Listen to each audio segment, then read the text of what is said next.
Welcome to my channel enlight history. ত্রিপুরার ইতিহাস, ত্রিপুরার উপজাতিদের ইতিহাস এবং অন্যান্য ইতিহাস এই চ্যানেলের মাধ্যমে আলোচনা করা হয়ে থাকে। আজকের আলোচনা মণিপুরী সম্প্রদায়। ঐতিহাসিক তথ্যের উপর নির্ভর করে বলা যেতে পারে প্রথম ব্রহ্মযুদ্ধের সময় থেকে রাষ্ট্র বিপ্লবের কারণে অনেক মণিপুরী নিজেদের রাজ্য ত্যাগ করে কাছাড় শ্রীহট্ট অঞ্চলে এবং ত্রিপুরা রাজ্যে উপনিবেশ স্থাপন করে। তাহলে অন্তর্কলহের মাধ্যমে এক জাতি এক স্থান থেকে অন্য স্থানে যাওয়ার মাধ্যমে তাদের অভিবাসন হয় এবং সেই সংখ্যার ক্রমবৃদ্ধি বা ক্রমক্ষয় হয়ে থাকে, সেটা স্বাভাবিক। উল্লেখ্য, রাষ্ট্র বিপ্লবের কারণ ছাড়াও সুন্দর অতীতে মণিপুর রাজপরিবারের সঙ্গে ত্রিপুরার রাজধর্মাণিক্য, যার শাসনকাল ছিল 1785 থেকে 1804 খ্রিস্টাব্দ পর্যন্ত, তিনি বৈবাহিক সম্পর্ক স্থাপন করেছিলেন। মণিপুরী সম্প্রদায়ের মৈথেই গোষ্ঠীর সঙ্গে বিশেষ করে ত্রিপুরার রাজপরিবার ও সাধারণ উপজাতি পরিবারের একটা পারিবারিক সম্পর্ক তৈরি হয়। কথিত আছে ত্রিপুরার রাজন্যবর্গের পত্নী ও উপপত্নীর সংখ্যা ছিল মণিপুরী সম্প্রদায়েই বেশি। সুতরাং রাষ্ট্র বিপ্লব এবং বৈবাহিক সূত্রের কারণেই ত্রিপুরায় মণিপুরীদের আগমন ধাপে ধাপে বৃদ্ধি পেয়েছে।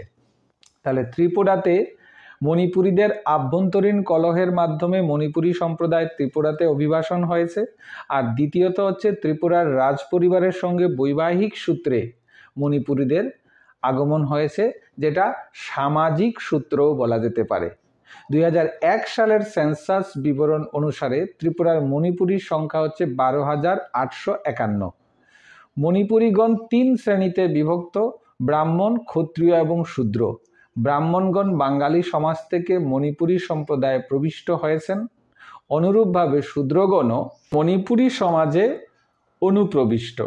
ব্রাহ্মণদের পদবী ভট্টাচার্য, বন্দ্যোপাধ্যায় প্রভৃতি।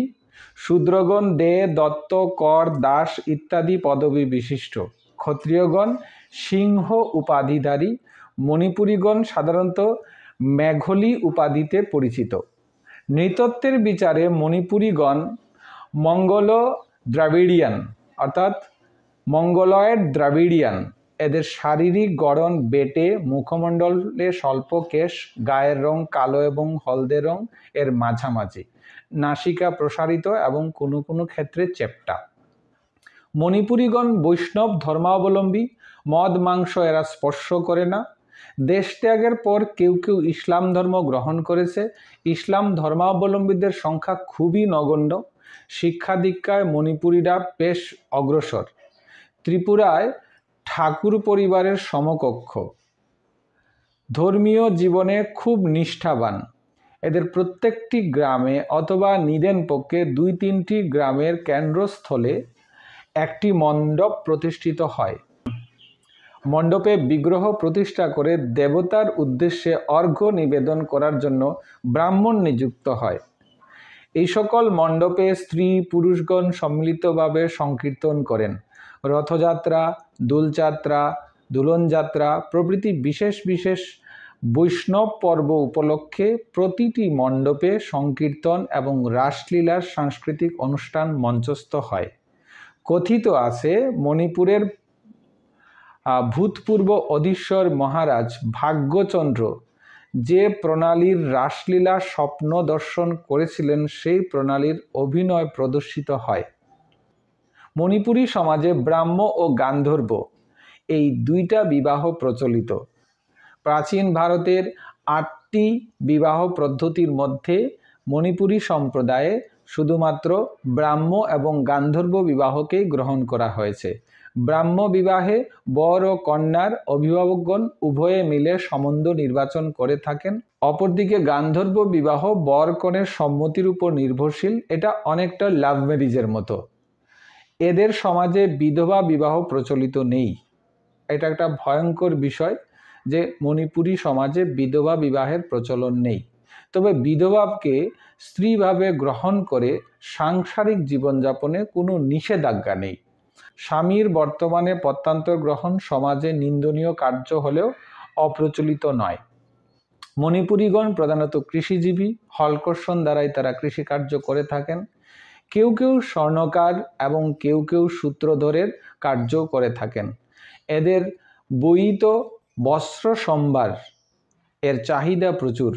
সূক্ষ্ম শিল্পকার্যে এদের পারদর্শিতা সর্বজন বিদিত।